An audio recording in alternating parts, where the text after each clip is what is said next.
Some lakes are known for their beauty, others for their stillness, but Echo Lake is remembered for what it takes.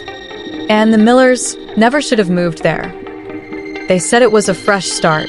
After everything fell apart in the city, the job losses, the endless bills, the stress, Michael and Sarah Miller packed up what little they had left and drove deep into the countryside with their daughter, Emily.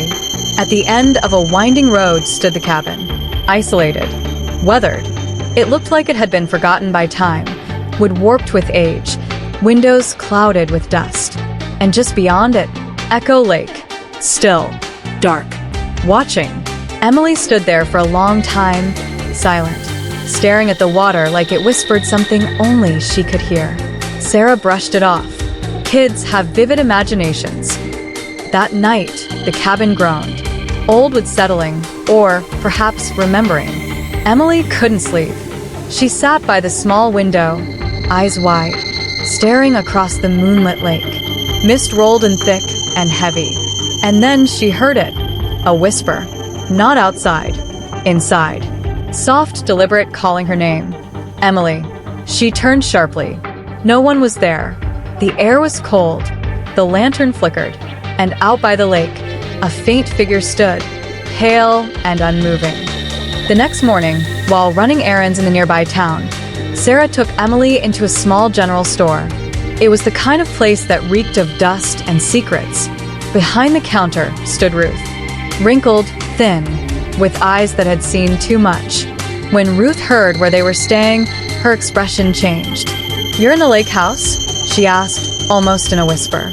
Sarah nodded. Ruth leaned in. "That lake, it doesn't forget. People disappear. Some say they see her, the woman in white." Emily stared at her, unblinking. "What woman?" she asked. Ruth paused, then whispered, "She lost her child in that lake, and now she waits." Over the next few days, Emily changed. She stopped talking as much, stopped eating. She began sleepwalking, always toward the lake. They found her standing on the dock one night, whispering to the darkness. She didn't remember any of it. Sarah cried. Michael grew angry.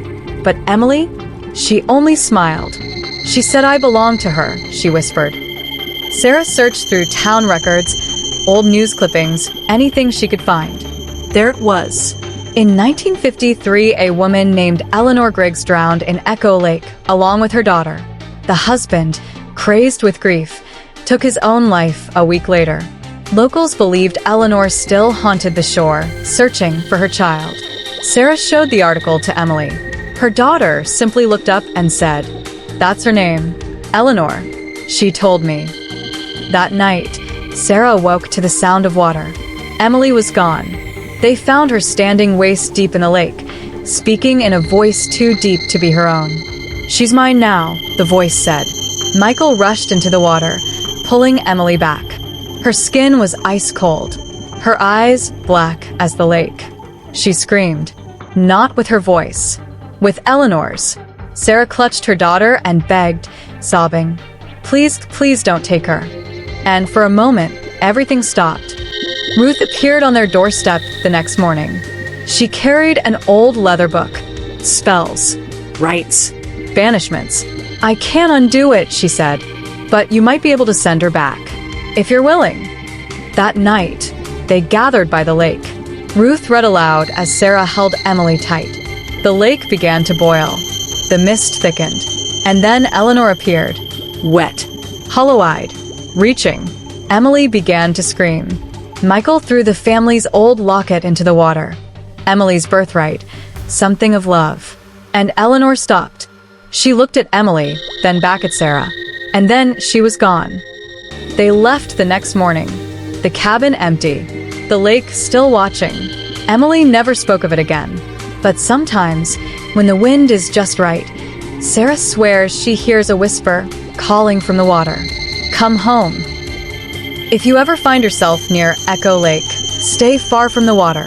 And if you hear a voice calling you at night, don't answer. Some things were never meant to be found. If this tale sent chills down your spine, don't forget to like the video and share it with someone who dares to watch in the dark. Drop your thoughts or your own ghost story down in the comments. And make sure to subscribe for new nightmares every Saturday. Until then, keep your lights on.